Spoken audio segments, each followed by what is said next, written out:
and welcome to 7Games TV. Kane is back. Okay, that's not necessarily something new because that bounder is back since Command & Conquer 3. But some of you may have asked yourselves the question, where the hell has that dude been? Or why has he been away?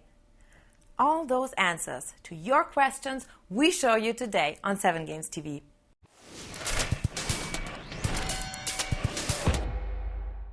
Kane is back again. The mean character of Command & Conquer swears on revenge. We started to play the add-on to Command & Conquer 3. You can find out with us whether in fact the new troops and units are worthwhile. In addition, Sega sends 2 superheroes to the battle. More about Iron Man and Hulk here at 7Games TV.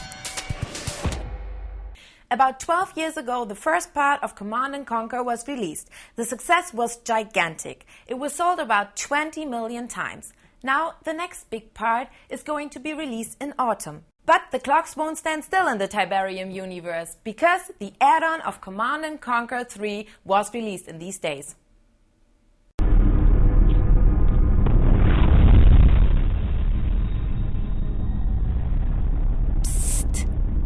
The first scene with the good Kane. Now, just listen, otherwise you miss the fabulous story.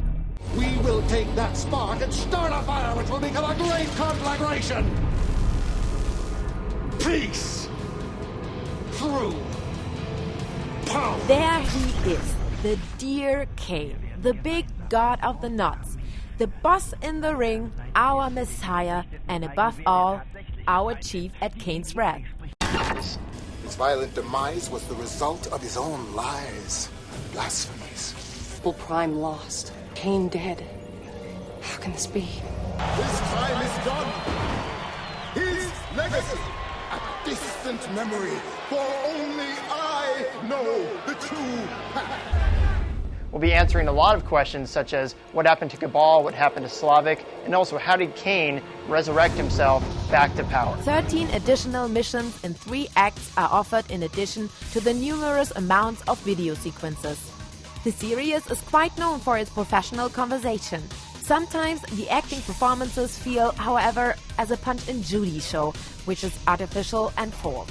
Somehow it seems as if one must fill story gaps with the sequences that were goofed before. However, we are not here to watch a video, but instead to play. The add-on offers naturally some innovations, so every one of the 3 factions gets additional new units.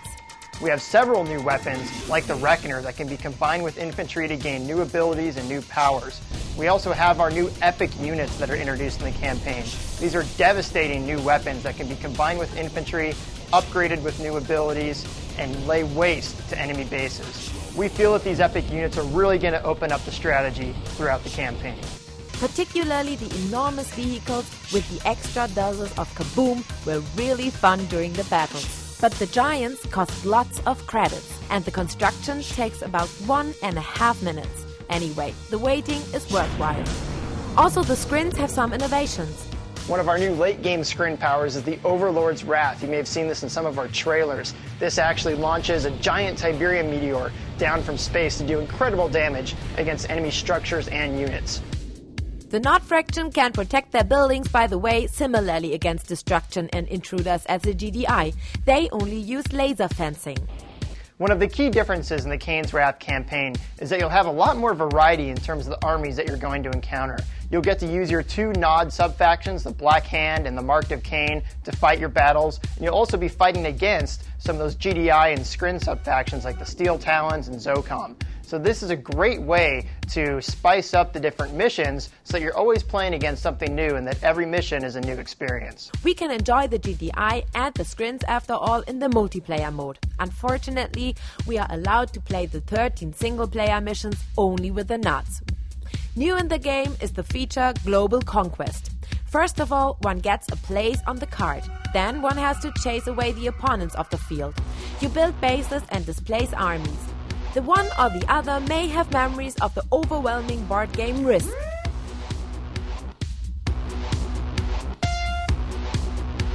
Actually, the strength of the game appears in the multiplayer mode. Every faction gets 2 or more sub-factions, within each case own units, upgrades and buildings. Kane's Wrath is a typical add-on. New missions, new units, and new campaigns. That's it. Oh no, new video sequences. You can find more infos to the single features, new game facilities, and a detailed test on SevenGames.com. Whoever goes for the add-on gets directly an invitation for the beta test of Red Alert 3. Some gamers seem to have problems with the key. More about that in the news.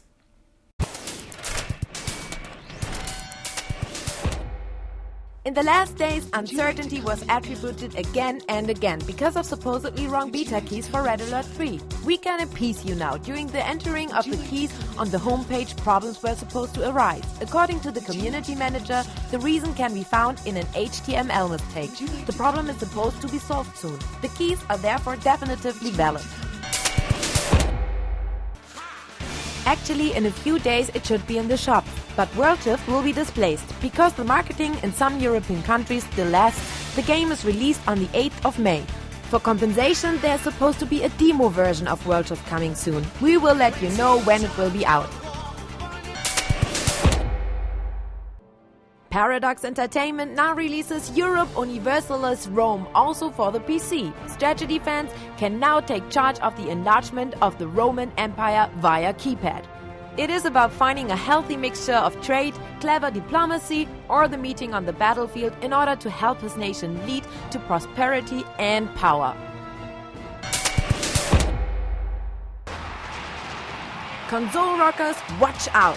Who always knew that the own air guitar art belonged before a wide audience has now the chance for this purpose. From now on, you can send your stage-ready performance videos to the official webpage of the game. Motorhead rock legend Lemmy chooses the best wannabe rocker who wins a journey to Los Angeles. There, the movements of the air guitar acrobats are recorded in a specific motion capture session and incorporated in the next Guitar Hero title, Rock On. Sega sends 2 superheroes to the fight. It starts with Iron Man in May. Much about this action hit is not yet known, but now there are detailed infos at first hand. In a trailer, the developers comment on Iron Man. Iron Man comes out in May and is implanted for almost all platforms. This guy appears again. Green, ugly, and unfortunately quite aggressive is Hulk being presented to his fans. In the action-loaded video game, you experience some scenes from the movie and also additional action elements and characters from the incredible Hulk universe.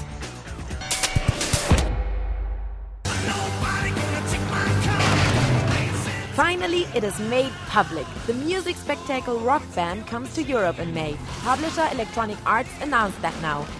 In the USA, the game was already a raving success and guaranteed for sensation. And on the 21st of May, we can also rock. In the Europe version, we get, instead of remaining 58 tracks, a few more.